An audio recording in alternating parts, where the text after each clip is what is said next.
નમસ્કાર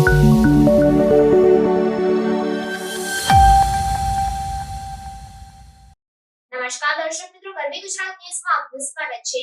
રાજકોટ એનસીબી દ્વારા deputy chief fire officer Bhikha Theba સામે મિલકત અંગે ગુનો નોંધી તેઓની ધરપકડ કરી।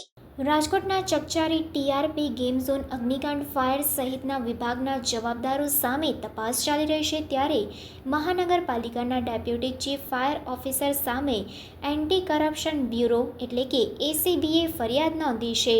રાજકોટ મહાનગરપાલિકાના deputy chief fire officer Bhikha Theba સામે અપ્રમાણસર મિલકતની એસીબીએ ફરિયાદ દાખલ કરી છે। ઉલ્લેખનીય છે કે રાજ્યસભા સાંસદ રામ મોકરિયાએ તેમની પાસેથી ઠેબાએ 70,000ની લાશ લીધી હોવાનું એક પત્રકાર પરિષદમાં કહ્યું હતું। જો કે તેમણે એ પણ સ્પષ્ટતા કરી હતી કે સાંસદ બન્યા બાદ ઠેબાએ તેમને 70,000 પાછા આપી દીધા હતા। રાજકોટ એસીબી દ્વારા રાજકોટ મહાનગરપાલિકાના class 2 officer deputy chief fire officer Bhikha Theba સામે અપ્રમાણસર મિલકત અંગે ગુનો નોંધી ધરપકડ કરી વધુ તપાસ હાથ ધરી છે।